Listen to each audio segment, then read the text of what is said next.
Okay, I'd like to call the Human Services Committee meeting to order and welcome those that are visiting us online. Andrea is stepping in for Christine today, and she asked me to make sure you guys ask lots of questions. She has all the answers, so I will turn it over to Andrea. Great, thank you. Through you, Mr. Chair. The first action item on our agenda that you see before you deals with the 2018 amended childcare service agreement.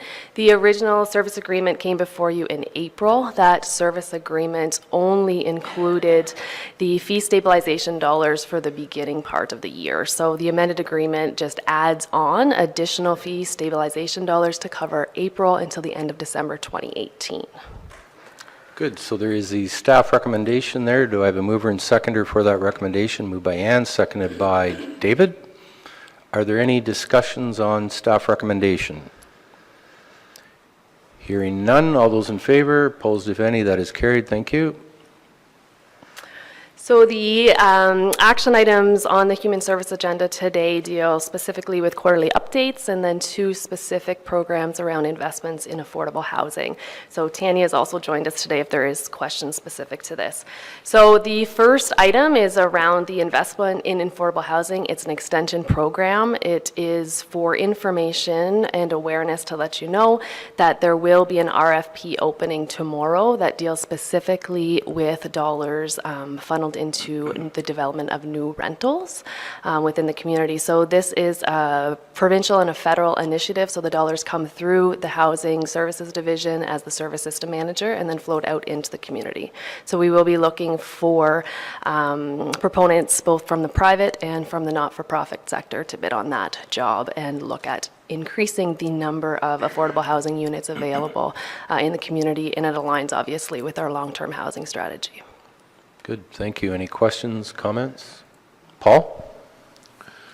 On that, excuse me, on the program for rental, if a contractor wants to build a unit in one of our communities, did that community need to show a certain amount of need for rental units for that contractor to be eligible to apply for subsidy on building rental units? So good question. Through you, Mr. Chair, I'll defer to staff. So Tanya? Through you, Mr. Chair. So no, Paul, they don't have to specifically have to show a need in that community. So there is an evaluation skill as part of the request for proposal that they'll be weighted against or their proposal.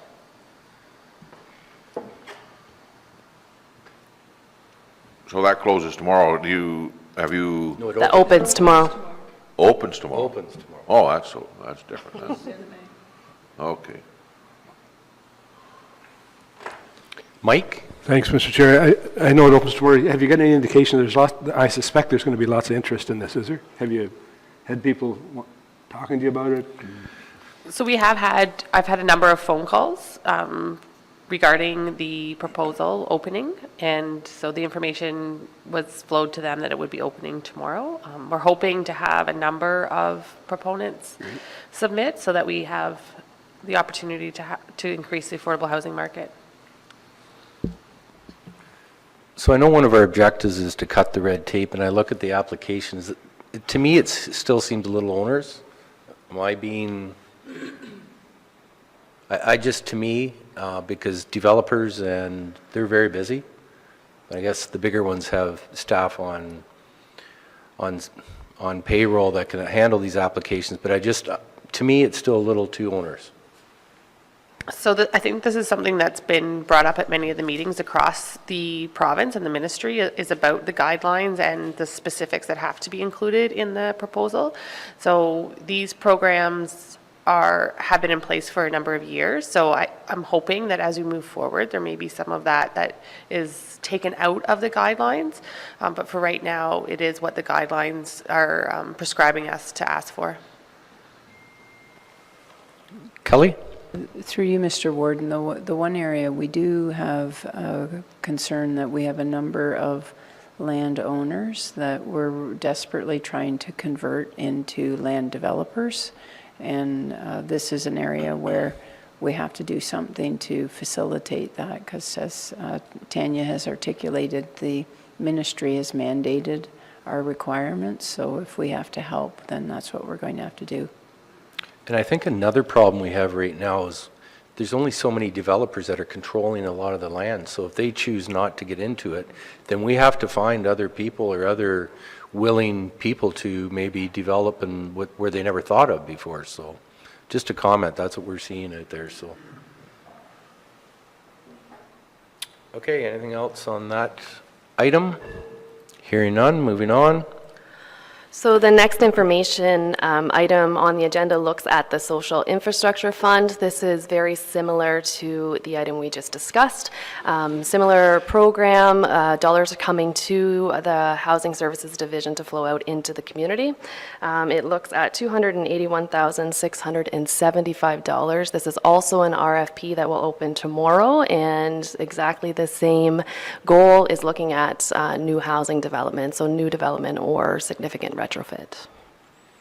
Questions, comments? Ann? I should know this, but is one through the province and one through the federal? That's the only difference? Or are they both through the province? I just can't remember. So through you, Mr. Chair, and I can probably answer on your behalf, Tanya, they're both the joint initiatives, so both provincial and federal dollars are included in both projects. But essentially the same thing. That's correct. They could all be one. Different funding pots, the way the ministry works. Okay, that's why I find it so complicated. Okay, thanks. Any other You talk questions? about Oh, simplifying things, I know, I know. Mr. Chair.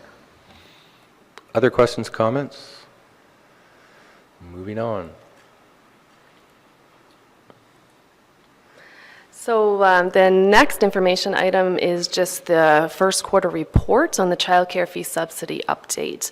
So nothing glaring there, fairly straightforward. You can see that the number of online applications for childcare continue to be heavy along the lakeshore. So we're seeing pressure along the lakeshore, Kincardine, Saugeen Shores, and then obviously in densely populated areas such as here in Brockton. Ooh, sorry. Whoops.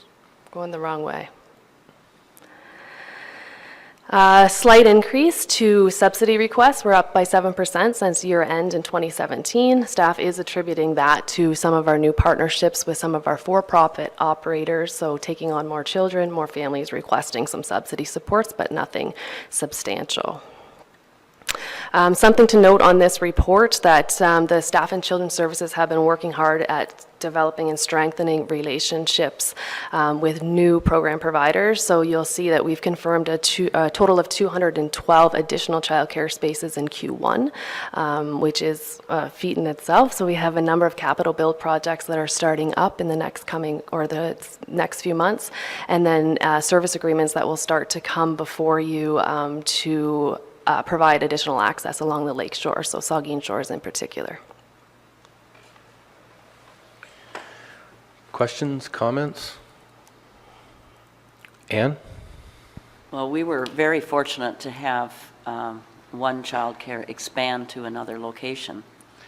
But, so I was hoping maybe we wouldn't have quite so many on the wait list or needing it, but we still have a long way to go.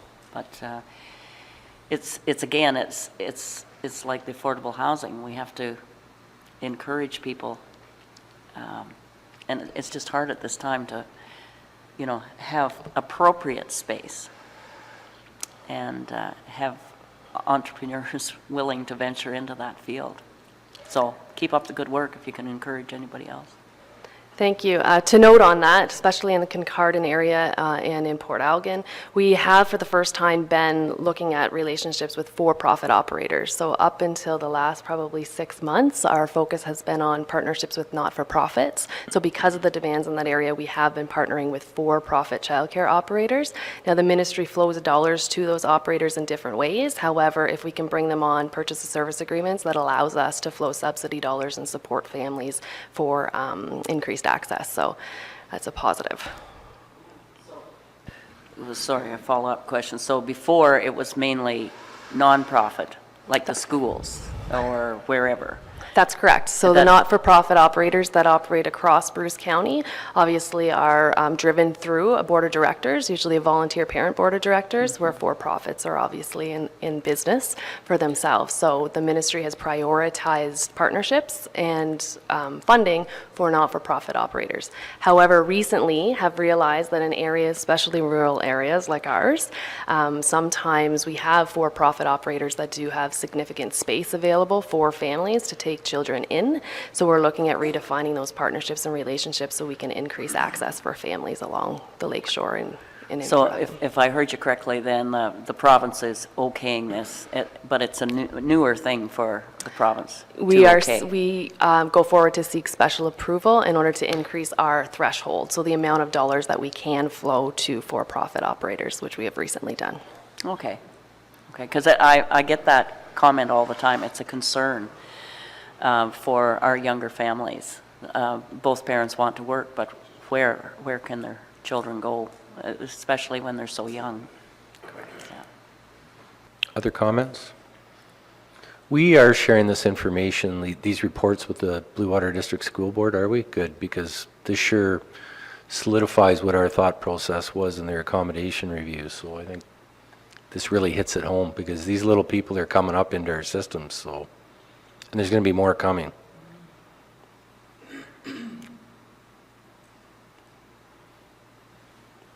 Moving on.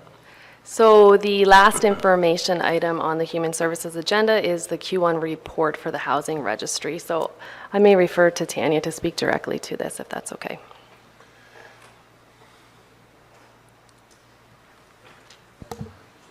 Thanks, Andrea. Through you, Mr. Chair. The Bruce County Housing Registry is what we commonly refer to as our wait list for the social housing units, the RGI units across the county. We currently have 377 people on the wait list. The breakdown for that is 118 seniors, 157 adults, and 102 families. In this quarter, we have housed 50 people off the wait list, which is a substantial amount of applicants. In the comparison, you can see that the numbers are fairly relative as they were at this time last year. And our high application areas continue to be Saugeen Shores, Kincardine, Brockton, and the South Bruce Peninsula.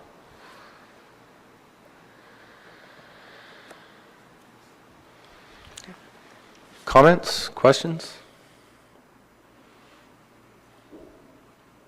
You know, thanks, Mr. Chair.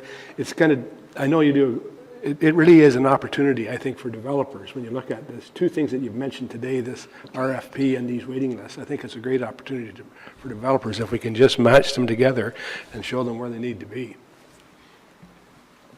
Do we actually have I think we have had in the past where we invite the developers over to the county? Or have we done that? I just can't recall.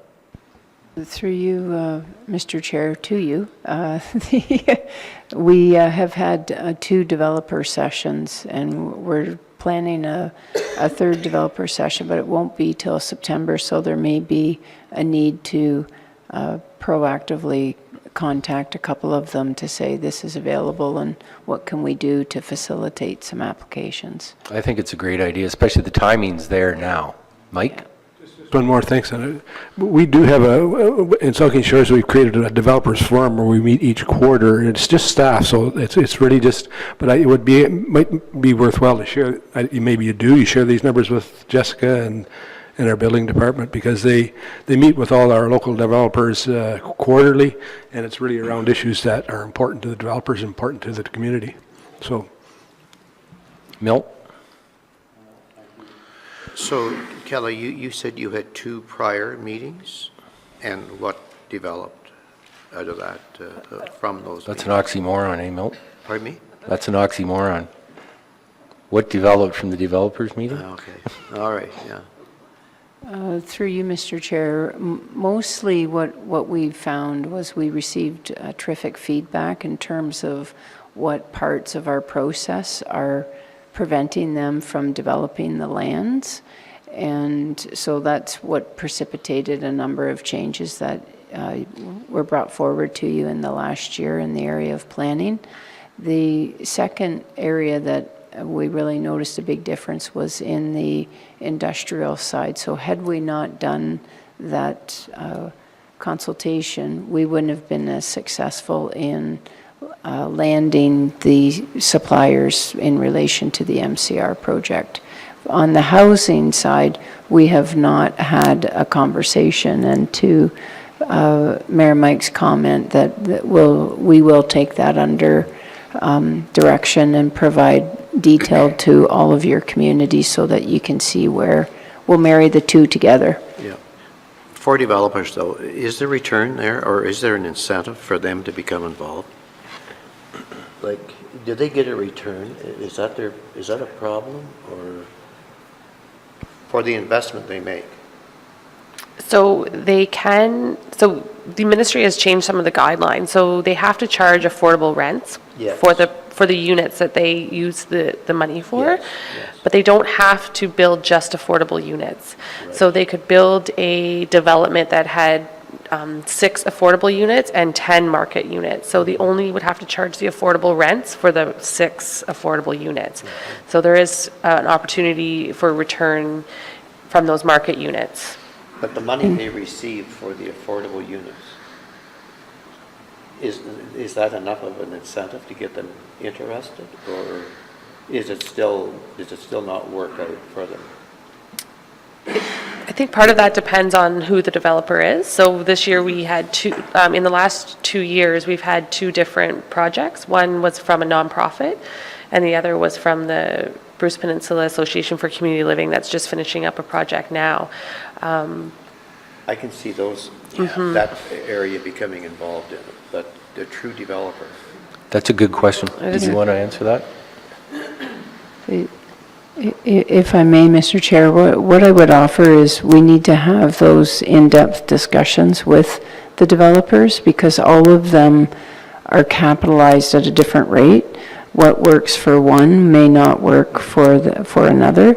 The big area that we have as an opportunity is to shed the idea that if you apply for this program, you can only offer rent geared to income. There's still a perception in the developer community that that is the restriction versus, as Tanya has articulated, they have the ability to have mixed housing, so market plus rent geared to income.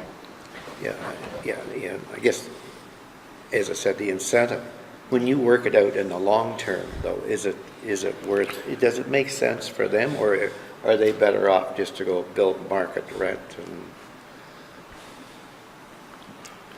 Go ahead, yeah. I can speak at broad level when we're talking about housing and the incentives around buildings for childcare as well. I think the biggest concern and things that we're looking at within Human Services is to try to be creative in the way we're doing outreach and engagement with the public, including developers.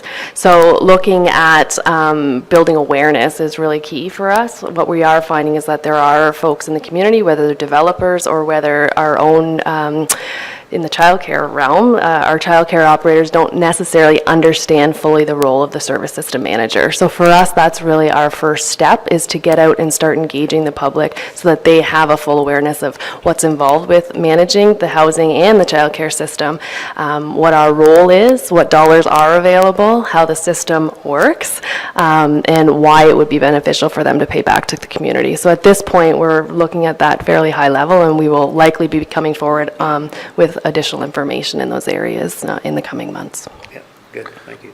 I know what you're saying, because business case wise, especially with the Yeah, that's market right. rent today, Yes. why, like if I'm a developer, why would I do this? Well, that's right. And that's what I was wondering, if they'd worked it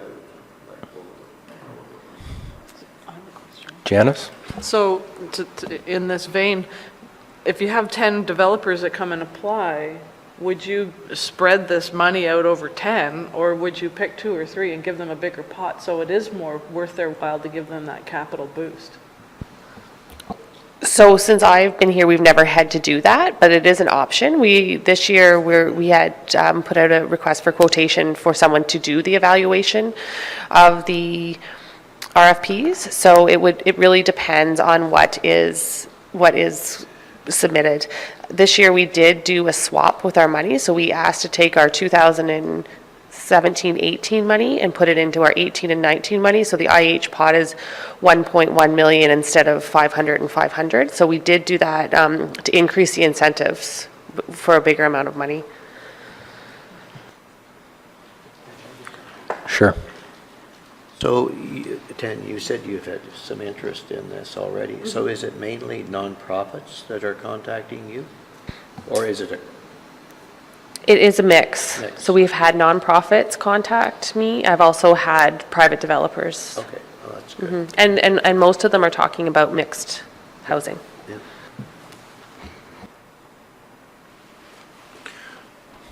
David? So when a developer comes forward with looking for a plan of subdivision or from the planning department, do we talk to them about the possibility of doing a mix of That's a good question. social housing and of single-family homes and also rental units for seniors, a complete mix, and whether we bring it into the mix at that time, or do they seem to have to apply?